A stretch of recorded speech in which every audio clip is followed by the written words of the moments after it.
All right, let's go ahead and start with he jumped down. I'll go ahead and move that up. So he jumped down from the terrace. The sand was thick over his black shoes and the heat hit him. He became conscious of the weight of his clothes, kicked his shoes off fiercely, and ripped off each stocking with its elastic garter in a single movement. Then he leapt back on the terrace, pulled off his shirt, and stood there among the skull-like coconuts with green shadows from the palms in the forest sliding over his skin. He undid the snake clasp of his belt, lugged his shorts and pants, and stood there naked looking at the dazzling beach and the water. He was old enough, 12 years and a few months, to have lost the prominent tummy of childhood, and not yet old enough for adolescence to have made him awkward.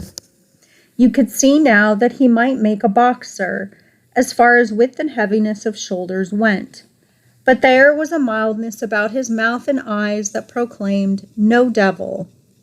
He patted the palm trunk softly, and forced at last to believe in the reality of the island, laughed delightedly again, and stood on his head. He turned neatly onto his feet and jumped down to the beach, knelt and swept a double armful of sand into a pile against his chest. Then he sat back and looked at the water with bright, excited eyes. "Ralph!" The fat boy lowered himself over the terrace and sat down carefully, using the edge as a seat. "I'm sorry I'm been such a time. Them fruit." He wiped his glasses and adjusted them on his button nose. The frame had made a deep pink V on the bridge. He looked critically at Ralph's golden body, and then down at his own clothes. He laid a hand on the end of a zipper that extended down his chest. So what are we seeing here if we look back at that? He wiped his glasses and adjusted them on his button nose.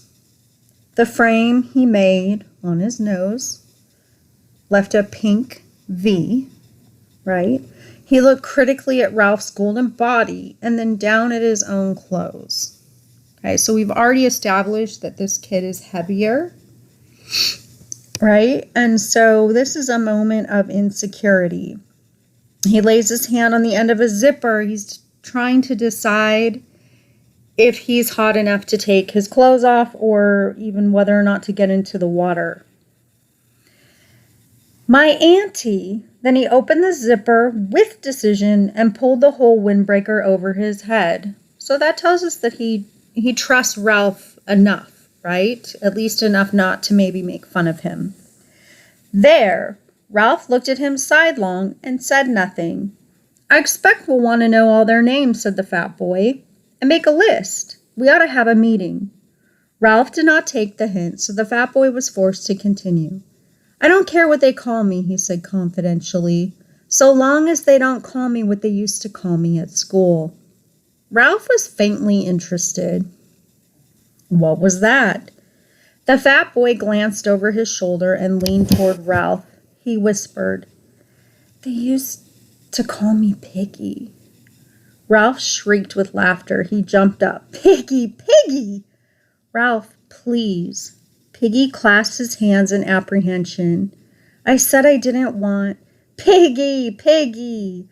Ralph danced out into the hot air of the beach and then returned as a fire plane with wings swept back and machine-gunned Piggy. Shoo! He dived in the sand at Piggy's feet and lay there laughing. "Piggy!" Piggy grinned reluctantly, pleased despite himself at even this much recognition.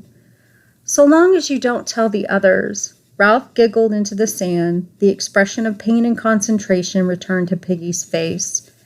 Half a second. He hastened back into the forest.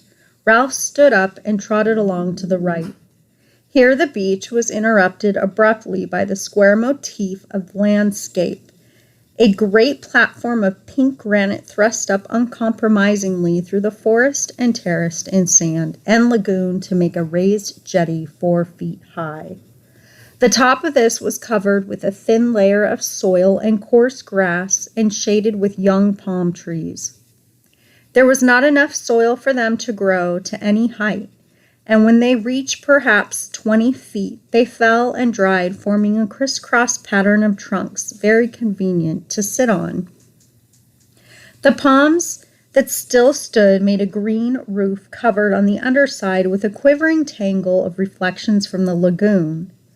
Ralph hauled himself onto this platform, noted the coolness and shade, shut one eye, and decided that the shadows on his body were really green. He picked his way to the seaward edge of the platform and stood looking down into the water.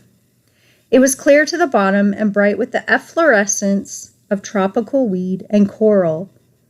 A school of tiny glittering fish flicked hither and thither. Ralph spoke to himself, sounding the bass strings of delight. Whiz-ow! Beyond the platform there was more enchantment. Some act of God, a typhoon perhaps, or the storm that had accompanied his own arrival, had banked sand inside the lagoon so that there was a long, deep pool in the beach with a high ledge of pink granite at the further end. Ralph had been deceived before now by the spacious appearance of depth in a beach pool, and he approached this one preparing to be disappointed. But the island ran true to form, and the incredible pool, which clearly was only invaded by the sea at high tide, was so deep at one end as to be dark green. Ralph inspected the whole 30 yards carefully and then plunged in. The water was warmer than his blood, and he might have been swimming in a huge bath.